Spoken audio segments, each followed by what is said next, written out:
Hi hello welcome to my channel. ಈ ಒಂದು ಕತೆ ತುಂಬ ಇಂಟ್ರೆಸ್ಟಿಂಗ್ ಆಗಿದೆ. ಸ್ವಲ್ಪನೂ ಸ್ಕಿಪ್ ಮಾಡದೆ ನೋಡಿ. Living together. ಎಲ್ಲ ಬಟ್ಟೆ ಪ್ಯಾಕ್ ಮಾಡಿಕೊಂಡು ಇನ್ನೊಮ್ಮೆ ಪರೀಕ್ಷಿಸಿದ ಕಾರ್ತಿಕ್ ತನ್ನ ಸೂಟ್ಕೇಸ್ನ. ಏನು ಬಿಟ್ಟಿಲ್ಲ ತಾನೆ? ಹೋಪ್ ಆಮೇಲೆ ಪರದಾಟ ಆಗೋಗುತ್ತೆ ಪರದೇಶದಲ್ಲಿ. ಏನಾದರೂ ಹೆಲ್ಪ್ ಮಾಡ್ಲಾ ಹನಿ? ಬಾಯಲ್ಲಿ ಜೇನು ಹರಿಸುತ್ತಾ ಬಂದಳು ಸಾನ್ವಿಕಾ. ನಿಂಗೆ ಗೊತ್ತಲ್ಲ ಹನಿ, ನನ್ನ ಕೆಲಸವನ್ನು ಬೇರೆ ಯಾರೋ ಮಾಡೋದು ನನಗೆ ಇಷ್ಟ ಆಗಲ್ಲ ಅಂತ ತೋಳಲ್ಲಿ ಬಳಸಿದ ಸಾನ್ವಿನ.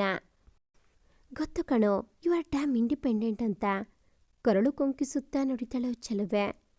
ಇದೇ ನನಗೆ ಇಷ್ಟ ಕಣೋ ನಿನ್ನಲ್ಲಿ. ಯುವರ್ ಆರ್ಮ್ಲೆಸ್ ನಕ್ಕಳು ಜೋರಾಗಿ. ಅಂದರೆ ನೀನು ಹೆಲ್ಪ್ ಮಾಡ್ಲಾ ಅಂತ ಕೇಳಿದ್ದು ಬರೀ ಬಾಯಿ ಮಾತಿಗೆ ಅಂದಂಗೆ ಆಯ್ತು ಅಲ್ವಾ?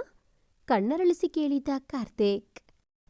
ತುಂಬ ಮುದ್ದಾಗಿ ಕಂಡ ಸಾನ್ವಿಗೆ ಹಣೆಯ ಮೇಲೊಂದು ದೀರ್ಘ ಚುಂಬನವಿದ್ದಳು. ಹೇಗೂ ಕಳೀಲಿ 1 ವಾರ ನೀನಿಲ್ಲದೆ? ಬೋರ್ ಕಣೋ ನನಗೆ, ಅಸಮಾಧಾನ ವ್ಯಕ್ತಪಡಿಸಿದಳು. ಯಾಕೆ ಬೋರ್? 1 ವಾರ ಹೀಗೆ ಹೋಗಿ ಹಾಗೆ ಬಂದ್ಬಿಡುತ್ತೆ. ಅಷ್ಟಕ್ಕೂ ನೀನ್ಯಾವ ಮಹಾ ಬೇಗ ಬರ್ತೀಯ ವರ್ಕ್ನಿಂದ ಹೇಳು? ಇಡೀ ದಿನ ಆಫೀಸಲ್ಲೇ ಆಗುತ್ತೆ. ಶನಿವಾರ ಒಂದಿನ ರಜದ ದಿನ. ಹೇಗೋ ಟೈಮ್ ಪಾಸ್ ಮಾಡು, ಫ್ರೆಂಡ್ಸ್ ಜೊತೆ ಸುತ್ತಾಡೋ, ಪಬ್ಗೆ ಹೋಗು, ಮಜಾ ಮಾಡು. ನನ್ನ ಜೊತೆ ಇದ್ದು ನಿನಗೆ ಬೋರ್ ಆಗಿರಬಹುದು. ಒಬ್ಬರ ಮೇಲೆ ಡಿಪೆಂಡೆಂಟ್ ಆಗಿರಬಾರ್ದು. ಹೀಗೆ ನಿನ್ನ ಫ್ರೀಡಮ್ ಎಂಜಾಯ್ ಮಾಡು. ಸಂಡೇ ಇನ್ನೇನು ನಾನು ಬಂದ್ಬಿಡ್ತೀನಿ. ಆವಾಗ ನಿನ್ನ ಇಡೀ ದಿನ ಬಿಡಲ್ಲ. ಕಣ್ಣು ಹೊಡೆದ ಕಾರ್ತಿ. ಅಂದರೆ ನನ್ನ ಬಿಟ್ಟಿರೋಕೆ ನಿಂಗೆ ಬೋರ್ ಆಗಲ್ವಾ? ನಿಂಗೆ ಪೊಸೆಸಿವ್ನೆಸ್ಸೇ ಇಲ್ಲ ಕಣ, ಮುನಿದಳು ಸಾನ್ವಿ. ಅವನ ಸ್ವಭಾವವೇ ಅರ್ಥ ಆಗಿಲ್ಲ ಸಾನ್ವಿಗೆ. ತುಂಬ ಓಪನ್ ಮನುಷ್ಯ, ಯಾವುದಕ್ಕೂ ಕಡ್ಡಾಯ ಹೇರಲ್ಲ. ನನಗೆ ಇಷ್ಟ ಬಂದ ಹಾಗೆ ಇರಬಹುದು, ಇಷ್ಟಪಟ್ಟ ಹಾಗೆ ಬಟ್ಟೆ ಹಾಕೋಬಹುದು, ಏನೂ ಹೇಳಲ್ಲ. ನನಗೆ ಯಾರಾದರೂ ಏನಾದರೂ ಹೇಳಿದರೆ ಇಷ್ಟು ಸುಂದರವಾಗಿ ಕಣ್ಣು ಕುಕ್ಕೋ ಹಾಗೆ ಇದೆಯಾ? ನಿನ್ನ ನೋಡಿದ್ರೆ ಯಾರಿಗಾದರೂ ಕಾಮೆಂಟ್ ಮಾಡೋಣ ಅನಿಸುತ್ತೆ ಹನಿ. ಅದನ್ನು ಪಾಸಿಟಿವ್ ಆಗಿ ತಗೋ ಎಂದು ನಕ್ಕು ಬಿಡುತ್ತಾನೆ. ವಿಚಿತ್ರ ಮನುಷ್ಯ. ಆದರೆ ತನಗೆ ಹಾಗಲ್ಲ. ಅವನನ್ನು ಮತ್ತಾರಾದರೂ ನೋಡಿದ್ರೆ ಒಂಥರ ಆಗುತ್ತೆ. ಸುಂದರವಾಗಿದ್ದಾನೆ. ಹೊರಗೇನಾದರೂ ಹೋದರೆ ಒಂದು ಗ್ಯಾಂಗ್ ಅವನ ಜೊತೆಗೆ ಇರುತ್ತೆ. ನಾವಿಬ್ಬರೇ ಇರೋ ಹಾಗಿಲ್ಲ. ಹೊರಗೆ ಯಾಕೆ ನಮಗೆ ಪ್ರೈವಸಿ? ಮನೆಯಲ್ಲಿ ಒಟ್ಟಿಗೆ ಇರ್ತೀವಲ್ಲ. ನನಗೆ ಫ್ರೆಂಡ್ಸ್ ಸಿಗೋದು ವೀಕೆಂಡ್ ತಾನೆ ಎಂದೆಲ್ಲ ನನ್ನ ಮನ ಹೊಲಿಸುತ್ತಾನೆ. ಮನೆಗೆ ಸುಸ್ತಾಗಿ ಬಂದರೆ ಕಾರ್ತಿಕ್ನ ಮುಖ ನೋಡಿದ ಒಡನೆಗೆ ಅವಳ ಸುಸ್ತೆಲ್ಲ ಹಾರಿ ಹೋಗುತ್ತೆ. ಚೆನ್ನಾಗಿ ಉಪಚರಿಸಿಕೊಳ್ತಾನೆ. ತಾನು ಗಂಡಸು ಅಡುಗೆ ಮಾಡಬಾರದು ಎಂದೆಲ್ಲ ಇಲ್ಲ. ನನಗೆ ಸುಸ್ತಾದರೆ ಅವನದೇ ಅಡುಗೆ, ಕಾಫಿ ಎಲ್ಲ. ಇಂಥ ಗಂಡಸರು ಎಷ್ಟು ಜನ ಇದ್ದಾರೆ? ಓಕೆ ಹನಿ, ನನ್ನ ಫ್ಲೈಟ್ ಟೈಮ್ ಆಯಿತು, ಬರ್ತೀನಿ. ಮನೆ ಕಡೆ ಜೋಪಾನ. ನಾನಿಲ್ಲ ಅಂತ ಜಾಸ್ತಿ ವೈನ್ ಕುಡಿಬೇಡ, ಆಮೇಲೆ ವಾಂತಿ ಆಗುತ್ತೆ ನಿಂಗೆ. ನಾನಿಲ್ಲ ನೋಡ್ಕೊಳ್ಳೋಕೆ. ಬೇಗ ಮಲ್ಗೋ, ನಿನ್ನ ಸೌಂದರ್ಯ ಹಾಳಾಗಿ ಹೋಗುತ್ತೆ. ಆಮೇಲೆ ಇಡೀ ದಿನ ಕನ್ನಡಿಯ ಮುಂದೆ ನಿಲ್ತೀಯ. ಅಯ್ಯೋ, ಹೈ ಬ್ಯಾಗ್ಸ್ ಬಂದ್ಬಿಟ್ಟಿದೆ ಅಂತ ಜೋರಾಗಿ ನಕ್ಕ ಕಾರ್ತಿಕ್. ಪರವಾಗಿಲ್ಲ ಹೋಗೋ ಕಾರ್ತಿ, ಯಾರಿಗಾಗಿ ಸಿಂಗಾರ ಮಾಡಿಕೊಳ್ಳಲಿ? ನೀನು ಇರಲ್ವಲ್ಲ. ಮೂಗು ಸಿಂಗರಿಸಿದಳು ಸಾನ್ವಿ. ಆಶ್ಚರ್ಯವಾಯಿತು ಕಾರ್ತಿಗೆ. ಅಂದರೆ ನೀನು ನನಗಾಗಿ ಡ್ರೆಸ್ ಮಾಡಿಕೊಳ್ಳೋದಾ? ಖಮಾನ್, ನಾನಿದೆಲ್ಲ ನಂಬಲ್ಲ. ಓಕೆ, ಬಾಯ್ ಬಾಯ್, ಟೇಕ್ ಕೇರ್. ಬಾಲ್ಕನಿಯಲ್ಲಿ ನೀರು ಹಿಡುವುದನ್ನು ಮರಿಬೇಡ. ಆ ಪಾರಿವಾಳಗಳಿಗೆ ಅಭ್ಯಾಸ ಮಾಡ್ತಿದ್ದೀನಿ ನಾನು. ಪಾಪ, ಆಮೇಲೆ ಸಫರ್ ಆಗ್ತವೆ ಅವು. ಎಲ್ಲರ ಮೇಲೂ ಪ್ರೀತಿ ಕಾರ್ತಿಕ್ನಿಗೆ. 27 ವರ್ಷದ ಸುಂದರ ಬುದ್ಧಿವಂತ ಯುವಕ. ಜೀವನದಲ್ಲಿ ಯಾವುದೇ ಕನಸುಗಳಿಲ್ಲದ, ಜೀವನವನ್ನು ಹಗುರವಾಗಿ ತೆಗೆದುಕೊಳ್ಳೋ ಅಪರೂಪದ ಮನುಷ್ಯ. ನಾಳೆಯ ಚಿಂತೆಗಳಿಲ್ಲದೆ ಬದುಕುತ್ತಿರುವ ಅಪರೂಪದ ಪ್ರಾಣಿ. ಅಯ್ಯೋ, ಅಮ್ಮನಿಗೆ ಫೋನ್ ಮಾಡೋದೇ ಮರೆತೆ. ನೆನ್ನೆ ಮಾಡಿದಾಗಲೂ ಇವತ್ತು ಹೊರಡ್ತೀನಿ ಅಂತ ಹೇಳೋಕ್ಕೆ ಮರೆತೆ. ಒಮ್ಮೆ ಫ್ಲೈಟಲ್ಲಿ ಕೂತರೆ ಅವರು ಮಾಡಿ ನಾನು ಸಿಗದೆ ಹೋದರೆ ಆತಂಕ ಪಟ್ಕೋತಾರೆ. ಮೊಬೈಲ್ ಹೊರತೆಗೆದ ಕಾರ್ತಿ. ಹೇ ಅಮ್ಮ, ಹೀಗಿದೆಯಾ? ಮಗನ ಧ್ವನಿ ಕೇಳುತ್ತಲೇ ಅಮ್ಮ ಅಡುಗೆ ಮನೆಯಲ್ಲಿ ಏನೋ ಮಾಡುತ್ತಿದ್ದವರು ಗೆಲುವಾಗಿ, ಮಗು ಕಾರ್ತಿ ಹೇಗಿದ್ದೀಯೋ? ನಿನ್ನ ಫೋನ್ಗೋಸ್ಕರನೇ ಕಾಯ್ತಾ ಇದ್ದೆ ಕಣ. ಊಟ ಆಯ್ತಾ? ಒಂದೇ ಉಸಿರಿನಲ್ಲಿ ಉಸಿರಿದರು. ಒಬ್ಬನೇ ಮುದ್ದಿನ ಮಗ. ಪ್ರೀತಿಯ ಧಾರೆಯನ್ನೇ ಸುರಿಸಿ ಬೆಳೆಸಿದ್ದರು ಮಗನನ್ನು. ಅಮ್ಮ ಮೊದಲು ಕೇಳುವುದು ಮಕ್ಕಳ ಊಟ ತಿಂಡಿಯ ಬಗ್ಗೆನೇ. ಮಕ್ಕಳು ಎಷ್ಟೇ ದೊಡ್ಡವರಾದರೋ ಹೆತ್ತವರಿಗೆ ಅವರು ಇನ್ನೂ ಏನೂ ಅರಿಯದ ಕೂಸುಗಳೇ. ನಾನು ಚೆನ್ನಾಗಿದ್ದೀನಮ್ಮ, ನನಗೆ ಗೊತ್ತಿಲ್ಲ. ಯಾವುದನ್ನು ಕಡಿಮೆ ಮಾಡಿಕೊಳ್ಳಲ್ಲ ನಾನು. ಚೆನ್ನಾಗಿ ಊಟ ಮಾಡಿದೆನಮ್ಮ ಇಲ್ಲಿ ಏರ್ಪೋರ್ಟ್ನಲ್ಲಿ. ನಗೆಯಾಡಿದ ಕಾರ್ತಿ. ಏರ್ಪೋರ್ಟಲ್ಲಿ ಏನು ಮಾಡ್ತಿದ್ಯೋ? ಮತ್ತೆ ಹೊರದೇಶಕ್ಕೆ ಹೊರಟಿದ್ಯಾ? ಬರೀ ಇದೇ ಆಯ್ತಲ್ಲೋ ನಿಂದು. ಯಾವಾಗ ಸೆಟಲ್ ಆಗ್ತೀಯಾ ಕಾರ್ತಿ? ಅವಲತ್ತುಕೊಂಡರು. ಮಗ ಹೊರದೇಶಕ್ಕೆ ಹೊರಟಾಗಲೆಲ್ಲ ಅಮ್ಮನದು ಇದೇ ಗೋಳು. ಅವರಿಗೆ ಕಾರ್ತಿನ ಚಿಂತೆ. ಒಬ್ಬನೇ ಓಡಾಡ್ತಾನೆ, ಏನಾದರೂ ಹೆಚ್ಚು ಕಡಿಮೆ ಆದರೆ? ಅಮ್ಮನ ಮನಸ್ಸು ಯಾವಾಗಲೂ ಮಕ್ಕಳ ಬಗೆಗೆ ಯೋಚನೆ. ದೊಡ್ಡದಾಗಿ ನಕ್ಕು ಬಿಟ್ಟ ಕಾರ್ತಿ. ಮತ್ತೆ ಮದುವೆ ಪ್ರಸ್ತಾಪ ಅಮ್ಮನಿಂದ ಇಂಡೈರೆಕ್ಟಾಗಿ. ಅಯ್ಯೋ ಅಮ್ಮ, ನಿನಗೆ ಗೊತ್ತಲ್ಲ, ನಾನಿನ್ನೂ ಮದುವೆ ಅನ್ನೋ ಬಂಧನಕ್ಕೆ ಸಿಲುಕಲು ರೆಡಿಯಾಗಿಲ್ಲಮ್ಮ. ಬೇರೆ ಏನಾದರೂ ಇದ್ರೆ ಮಾತಾಡಮ್ಮ. ರೆಡಿ ಆಗೋದು ಅಂದರೆ ಏನು? ನಿನಗಾಗಲೇ 27 ಕಳೆದು 28ರಲ್ಲಿ ಇದೆಯಾ? ನಾನು ಮೊಮ್ಮಕ್ಕಳನ್ನು ನೋಡೋದು ಯಾವಾಗಲೋ? ನಿಮ್ಮಪ್ಪನಿಗೆ ಇಷ್ಟು ವಯಸ್ಸಿಗೆ ನೀನಾಗಲೇ ನಡೀತಿದ್ದೆ ಕಣೋ. ಅಪ್ಪನ ವಿಷಯ ಬಂದ ಕೂಡಲೇ ಗಂಭೀರನಾದ ಕಾರ್ತಿ. ಓಕೆ ಅಮ್ಮ, ಫ್ಲೈಟ್ ಹತ್ತಾ ಇದ್ದೀನಿ. ಈಗ ಫೋನ್ ಸ್ವಿಚ್ ಆಫ್ ಮಾಡಬೇಕು. ಅಲ್ಲಿಗೆ ತಲುಪಿದ ತಕ್ಷಣ ನಿನಗೆ ಮತ್ತೆ ಕಾಲ್ ಮಾಡ್ತೀನಿ, ಆಯ್ತಾ? ನೀನು ಆರಾಮಾಗಿರೋ, ಜಾಸ್ತಿ ಆಯಾಸ ಮಾಡ್ಕೋಬೇಡ. ನಾನಿಲ್ಲಿ ಚೆನ್ನಾಗಿದ್ದೀನಿ. ಫೋನ್ ಕಟ್ ಮಾಡಿದ ಕಾರ್ತಿ. ಫ್ಲೈಟ್ ಹತ್ತಿದವನೇ ಸೀಟಿಗೆ ಹೊರಗಿ ಕಣ್ಣು ಮುಚ್ಚಿದ ಕಾರ್ತಿ. ಬಾಲ್ಯವೆಲ್ಲ ನೆನಪಿಗೆ ಬಂತು. ಯಾವಾಗಲೂ ಅರೆಕ್ಷಣವೂ ಬಿಟ್ಟಿರದ ಅಮ್ಮ. ಕಣ್ಣುಗಳು ತೇವಗೊಂಡವ. ಅಪ್ಪನ ನೆನಪಾಗುತ್ತಲೇ ಒಸಡುಗಳು ಬಿಗಿಯಾದವ. ಅಪ್ಪ ಕೆಟ್ಟವರೇನಲ್ಲ, ಆದರೆ ಅತಿ ಶಿಸ್ತು. ಮನೆಯ ವಾತಾವರಣವನ್ನು ಯಾವಾಗಲೂ ಬಿಗಿಯಾಗಿರಿಸುತ್ತಿತ್ತು. ಆರ್ಮಿಯಲ್ಲಿ ಇದ್ದವರು. ರಿಟೈರ್ಡ್ ಆಗಿ ಮನೆಯ ಹತ್ತಿರವೇ ಇದ್ದ ಒಂದು ಬ್ಯಾಂಕ್ನಲ್ಲಿ ಕೆಲಸಕ್ಕೆ ಸೇರಿಕೊಂಡಿದ್ದರು. ಪ್ರತಿಯೊಂದರಲ್ಲೂ ಶಿಸ್ತು. ಹೆಂಡತಿ ಅವರ ಹತ್ತಿರ ಮಾತನಾಡಬೇಕೆಂದರೂ ಅವರ ಟೈಮ್ಗಾಗಿ ಕಾಯಬೇಕಿತ್ತು. ಒಂದೇ ಕೂಗಿಗೆ ಕೆಲಸವಾಗಬೇಕಿತ್ತು. ಇಲ್ಲ ಅಂದರೆ ಗುಡುಗುತ್ತಿದ್ದರು. ಅಮ್ಮ ಯಾವಾಗಲೂ ಗಂಡನಿಗೆ ತಗ್ಗಿ ಬಗ್ಗಿ ಹೆದರಿಕೊಂಡೇ ಬದುಕಿದ್ದನ್ನು ನೋಡಿದವನು ಕಾರ್ತಿ. ಮಗನನ್ನು ಎತ್ತಿಕೊಂಡು ಮುದ್ದಾಡಿದವರೇ ಅಲ್ಲ. ಹೀಗೆ ಕೂತ್ಕೋ, ಹಾಗೆ ನಡಿ, ನೀಟಾಗಿ ತಿನ್ನು, ಎಲ್ಲದರಲ್ಲಿಯೂ ಕಾರ್ತಿಗೆ ಅಪ್ಪ ಬೈದಿದ್ದೊಂದು ಬಿಟ್ರೆ ಅವರು ಮುದ್ದಿಸುವಿಕೆಯ ನೆನಪೇ ಇಲ್ಲ. ಅಪ್ಪನ ಕಂಡರೆ ಅಪಾರ ಗೌರವವಿದೆ. ಆದರೆ ಅವರು ಅಮ್ಮನನ್ನು ನಡೆಸಿಕೊಂಡ ರೀತಿಗೆ ಅಪ್ಪನನ್ನು ಯಾವತ್ತಿಗೂ ಕ್ಷಮಿಸಲಾರ. ಎಲ್ಲದರಲ್ಲಿಯೂ ಬುದ್ಧಿವಂತನಾದ ಕಾರ್ತಿ ಅಪ್ಪನ ಅಕ್ಕರೆಗೆ ಪಾತ್ರನಾಗಿದ್ದರೂ ಕಾರ್ತಿಗೆ ಅಪ್ಪ ಎಂದಿಗೂ ಹತ್ತಿರವಾಗಲೇ ಇಲ್ಲ. ಅಪ್ಪ ಎಲ್ಲದಕ್ಕೂ ಅಮ್ಮನನ್ನು ಒಗ್ಗಿಕೊಂಡಿದ್ದರ ರೀತಿ ನೋಡಿ ಚಿಕ್ಕವನಿರುವಾಗಲೇ ಅಮ್ಮನಿಗೆ ಎಲ್ಲ ಕೆಲಸದಲ್ಲಿಯೂ ನೆರವಾಗತೊಡಗಿದ. ತನ್ನೆಲ್ಲ ಕೆಲಸವನ್ನು ತಾನೇ ಮಾಡಿಕೊಳ್ಳೋ ಅಭ್ಯಾಸ ಬೆಳೆಸಿಕೊಂಡ. ಇಂಜಿನಿಯರಿಂಗ್ ಓದೋಕೆ ಬೇರೆ ಕಡೆ ಹೊರಟಾಗ ಅಮ್ಮನನ್ನು ತನ್ನ ಜೊತೆ ಬರಲು ಕರೆದ. ಹೇಗೆ ಸಂಸಾರ ಮಾಡ್ತಿದೀಯಮ್ಮ ಈ ದುರ್ವಾಸ ಮುನಿಯ ಜೊತೆ? ನನ್ನ ಜೊತೆ ಇರುವಂತೆ ಬಾ ಎಂದು ಅಂಗಲಾಚಿದ್ದ. ಅಯ್ಯೋ ಮಗನೇ, ನಿನ್ನ ಅಪ್ಪನಿಗೆ ಕಾಫಿ ಕೂಡ ಮಾಡಿಕೊಳ್ಳೋಕೆ ಬರಲ್ಲ. ಹೇಗಪ್ಪ ಬರಲಿ? ಪಾಪ ಕಣ, ಅವರಿಗೆ ನನ್ನ ಮೇಲೆ ಪ್ರೀತಿ ಇರೋದಕ್ಕೆ ಅವರು ನನ್ನನ್ನು ಅಷ್ಟು ಹಚ್ಚಿಕೊಂಡಿರೋದು ಕಣ. ತಾಯಿಯ ಮಾತು.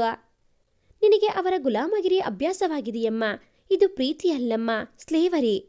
ಬೇಸರಿಸಿಕೊಂಡಿದ್ದ ಕಾರ್ತಿ. ಅಮ್ಮನ ಮುದ್ದಿನಡಿಯಲ್ಲಿ ಬೆಳೆದ ಕಾರ್ತಿ ಹೆಂಗಸರನ್ನು ಗೌರವಿಸುವ ಕಲೆ ಬೆಳೆಸಿಕೊಂಡಿದ್ದ. ಯಾವಾಗಲೂ ಹೆಂಗಸು ಗಂಡಸು ಎಂಬ ಭೇದ ಭಾವ ತೋರಿದವನಲ್ಲ. ನಮ್ಮಷ್ಟೇ ಅವರಿಗೂ ಜೀವನವನ್ನು ಜೀವಿಸುವ ಹಕ್ಕಿದೆ ಎಂಬುದನ್ನು ಅರಿತಿದ್ದ. ಮದುವೆ ಎಂಬ 3 ಅಕ್ಷರಕ್ಕೆ ಮಾತ್ರ ಎಂದಿಗೂ ಇಂದಿಗೂ ಬೆಲೆ ಇದೆ ಎಂದೆನಿಸಲೇ ಇಲ್ಲ ಕಾರ್ತಿಗೆ. ಹಾಗಿದ್ರೆ ಇವನೊಟ್ಟಿಗಿರುವ ಸಾನ್ವಿಕಾ ಯಾರು? ಸಾನ್ವಿಕಾಳನ್ನು ಹನಿ ಎಂದೇ ಕರೆಯುತ್ತಿದ್ದ ಕಾರ್ತಿ. ಸಾನ್ವಿಕಾ ಕಾರ್ತಿನ ಜೀವನದಲ್ಲಿ ಬಂದ 2ನೇ ಹೆಣ್ಣು. ಹಾಗಿದ್ದರೆ ಕಾರ್ತಿನ ಜೀವನಕ್ಕೆ ಮೊದಲ ಪಾದಾರ್ಪಣೆ ಯಾರದ್ದು? ಪುಷ್ಪ. ಹೆಸರೇ ಹೇಳುವಂತೆ ಕೋಮಲ ದಿಟ್ಟ ನಿಲುವಿನ ಬುದ್ಧಿವಂತ ಹೆಣ್ಣು. ಕಾರ್ತಿಗೆ ಪುಷ್ಪಾಳ ಪರಿಚಯ PUC ಅಲ್ಲಿಯೇ. ಅಪ್ಪನ ರೂಪ, ಅಮ್ಮನ ಬಣ್ಣ ಹೊತ್ತ ಕಾರ್ತಿ ಸುಂದರ ನಿಲುವಿನ ಜಾಣ. ಎಲ್ಲದರಲ್ಲಿಯೂ ಮುಂದಿದ್ದ ಕಾರ್ತಿ ಸಾಧಾರಣವಾಗಿ ಎಲ್ಲರ ಕಣ್ಣು ಕುಕ್ಕುವಂತಿದ್ದ. ಯಾವುದಕ್ಕೂ ಹೆದರದೆ, ಸ್ವಲ್ಪವೂ ಅಳುಕಿಲ್ಲದೆ ಎಲ್ಲರ ಜೊತೆ ಬೆರೆಯುವ ಜಾಣನನ್ನು ಕಂಡರೆ ಅವನ ಕ್ಲಾಸಿನ ಬಹುತೇಕ ಹುಡುಗಿಯರೆಲ್ಲರೂ ಕಾರ್ತಿಗೆ ಮಾರು ಹೋಗಿದ್ದರು.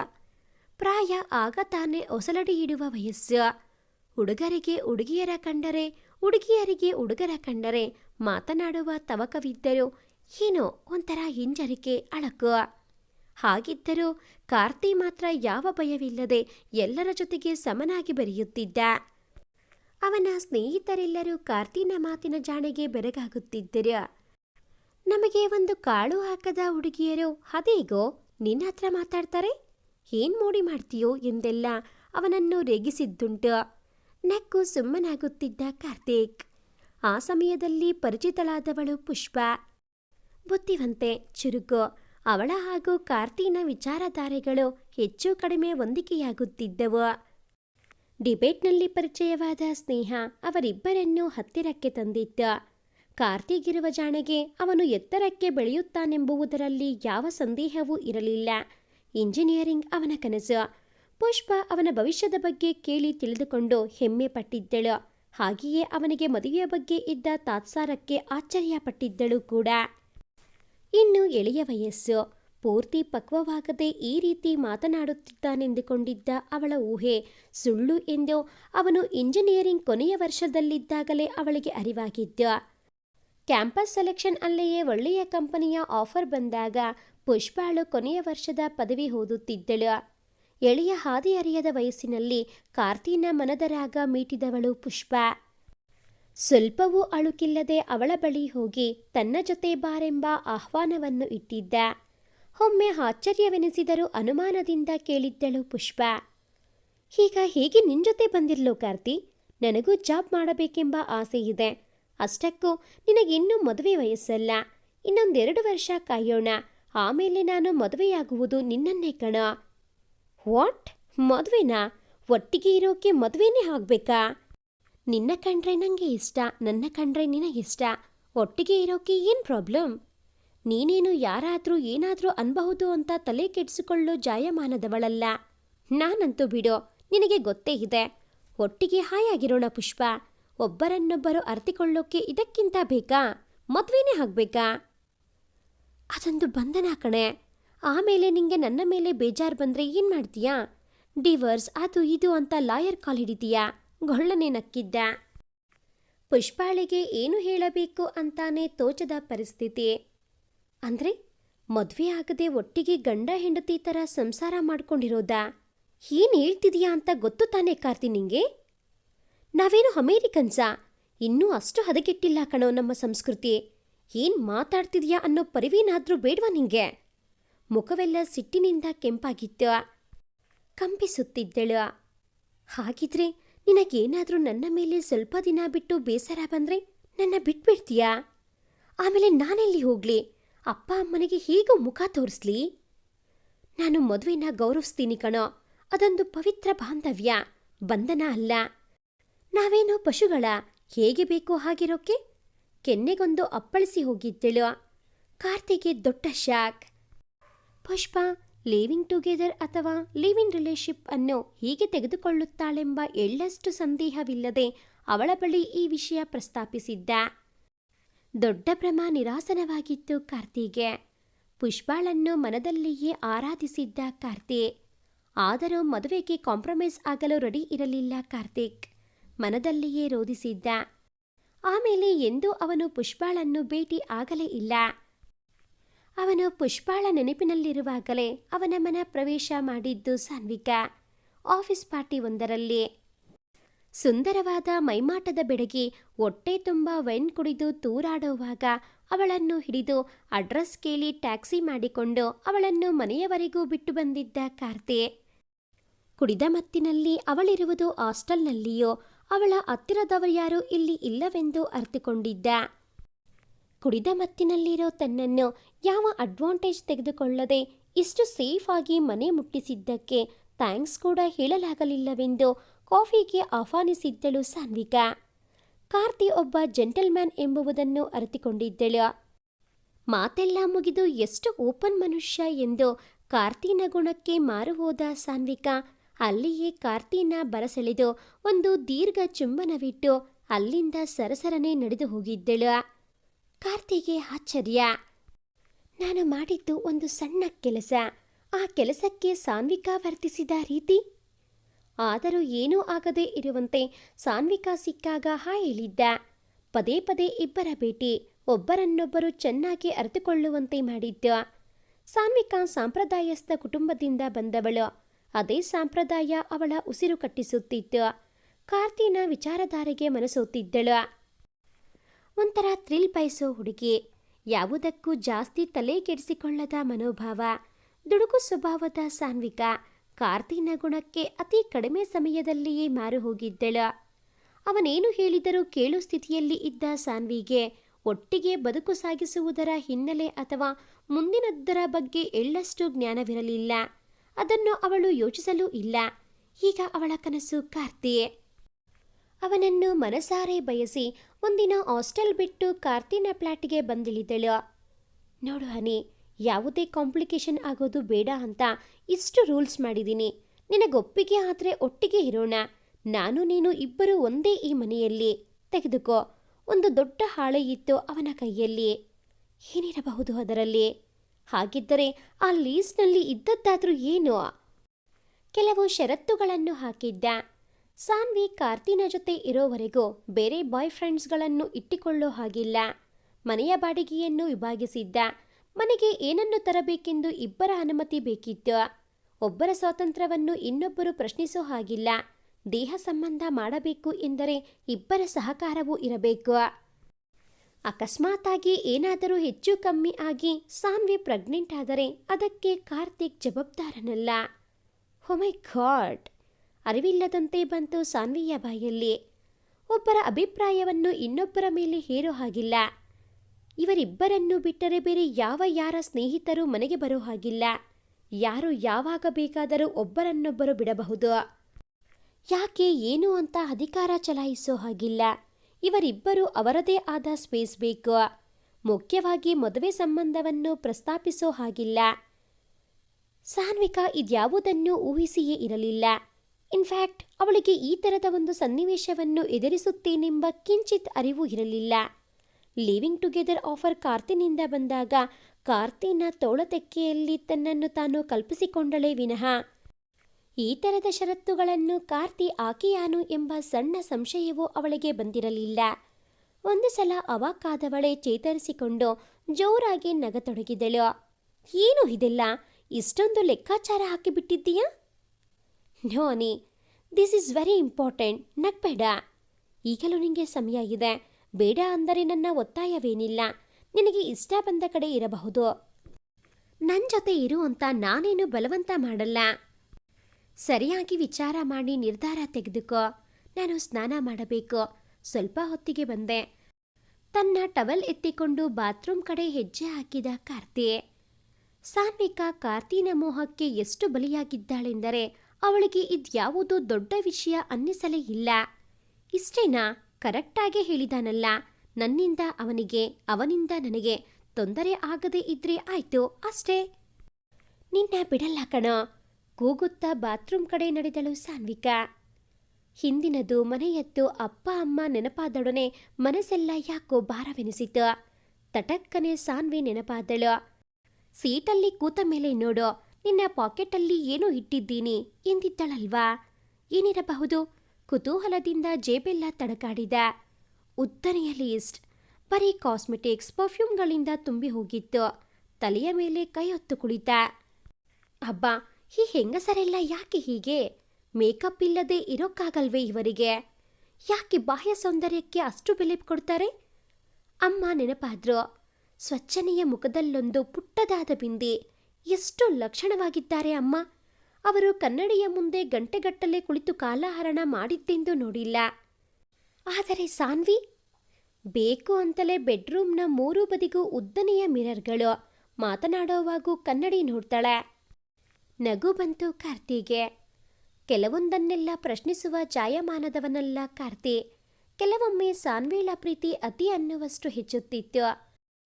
ಎಷ್ಟೋ ಸಲ ನಿಯಮವನ್ನು ಜ್ಞಾಪಿಸಬೇಕೆನ್ನುವಷ್ಟರ ಮಟ್ಟಿಗೆ ಹೋಗಿದ್ದಾಳೆ ಸಾನ್ವಿ. ಸಾವಕಾಶವಾಗಿ ಹೊಂದಿಕೊಳ್ಳಲಿ ಎಂದು ಬಿಟ್ಟಿದ್ದಾನೆ.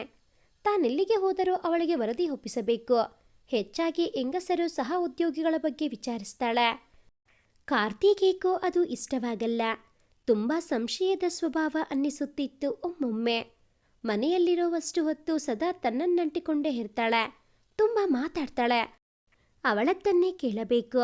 ಅವಳ ಸೌಂದರ್ಯವನ್ನು ಹೊಗಳಬೇಕು. ಸಂಬಂಧದಲ್ಲಿ ಇವೆಲ್ಲ ಇರುತ್ತೆ ಅನ್ನೋದೇ ಗೊತ್ತಿಲ್ಲ ಕಾರ್ತಿಗೆ. ಅವನ ಪ್ರಕಾರ ಲಿವಿಂಗ್ ಟುಗೆದರ್ ಅಂದರೆ ಪ್ರಣಯ ಪಕ್ಷಿಗಳ ಹಾಗೆ ಯಾವುದೇ ನಿರ್ಬಂಧವಿಲ್ಲದೆ ಜೀವನ ಸಾಗಿಸೋದು. ಆದಷ್ಟು ಬದುಕನ್ನು ಆಸ್ವಾದಿಸೋದು. ಕೆಲವೆಲ್ಲ ಮನುಷ್ಯನಿಗೆ ಹುಟ್ಟಿನಿಂದಲೇ ಬರುತ್ತದೆ ಎಂಬ ಸತ್ಯವನ್ನು ಅರಿಯದೇ ಹೋಗಿದ್ದ. ಮನುಷ್ಯ ಸಂಘಜೀವಿ, ಭಾವನೆಗಳ ಜೀವನದ ಮೂಲಾಧಾರ ಎಂಬ ಕಿಂಚಿತ್ ತಿಳುವಳಿಕೆಯೂ ಇರಲಿಲ್ಲ. ದೇಹ ಒಂದೇ ಪ್ರಧಾನ, ಮನಸ್ಸು ದೇಹಕ್ಕೆ ತಲೆಬಾಗತ್ತೆಂಬ ಮೂಢನಂಬಿಕೆ ಹೊಂದಿದ್ದ. ಮನುಷ್ಯನ ಮನಸ್ಸೆಷ್ಟು ಬಲಾಢ್ಯ ಎಂಬ ಸತ್ಯದ ಅರಿವಾಗಬೇಕಿತ್ತು ಕಾರ್ತಿಗೆ. ಜಗತ್ತಿನ ಯಾವ ಹೆಂಗಸರನ್ನು ಅಮ್ಮನೊಂದಿಗೆ ಹೋಲಿಸಿಕೊಳ್ಳಲಾರ. ಅದೇನೋ ಅಮ್ಮ ಸ್ವತಂತ್ರವಿಲ್ಲದೆ ಕೊರಗಿನ ಜೀವನವನ್ನು ಸವೆಸಿದ್ದಾಳೆಂಬ ಭ್ರಮೆಯಲ್ಲಿಯೇ ಬದುಕಿದ್ದ. ಮದುವೆ ಎಂಬುವುದೊಂದು ಪವಿತ್ರ ಬಂಧನ. ಅದು ದೇಹ ಮಾತ್ರವಲ್ಲ, ಮನಸ್ಸನ್ನು ಒಗ್ಗೂಡಿಸುವ ಒಂದು ಬಲವಾದ ಶಕ್ತಿ, ಸತ್ಯ ಎಂಬುವುದನ್ನು ಅರಿಯದೇ ಹೋಗಿದ್ದ. ದೇಹದ ಬಯಕೆ ಪ್ರಕೃತಿಯ ಕೊಡುಗೆ, ಅದಕ್ಕೊಂದು ವಿರುದ್ಧ ಲಿಂಗದ ಅವಶ್ಯಕತೆಯನ್ನು ಕಂಡಿದ್ದಾನೆ ಹೊರತು ಬೇರೆ ಯಾವ ಕೆಲಸಕ್ಕೂ ಇನ್ನೊಬ್ಬರ ಅವಶ್ಯಕತೆ ಮನುಷ್ಯನಿಗೆ ಬರಲಾರದೆಂಬ ಭ್ರಮೆಯಲ್ಲಿ. ಇದೇನು ಕಾರ್ತಿನ ಪೆದ್ದುತನವ ಅಥವಾ ಜಾಣೆಯ? ಓದಿನಲ್ಲಿ ಮುಂದಿದ್ದ ಕಾರ್ತಿ ಜೀವನದ ಮೌಲ್ಯಗಳನ್ನು ಅರಿಯಲು ಸೋತನೆ. ಕಾಯ್ದು ನಿರೀಕ್ಷಿಸಿ. ಭಾಗ 2 ಮುಂದುವರಿಯುತ್ತದೆ. ಭಾಗ 2ರ ನೋಟಿಫಿಕೇಶನ್ಸ್ ನಿಮಗೆ ಬರಬೇಕು ಅಂತ ಅಂದರೆ ಈ ಕೂಡಲೇ ಈ ಚಾನಲ್ಗೆ ಸಬ್ಸ್ಕ್ರೈಬ್ ಆಗಿ. ಹಾಗೆಯೇ ಈ ಒಂದು ಕತೆ ನಿಮಗೆ ಇಷ್ಟ ಆಗಿದ್ದಲ್ಲಿ ಪ್ಲೀಸ್ ಲೈಕ್ ಮಾಡಿ, ಶೇರ್ ಮಾಡಿ, ಹಾಗೆಯೇ ಕಾಮೆಂಟ್ ಮಾಡೋದನ್ನು ಮರಿಬೇಡಿ. Thanks for watching this video.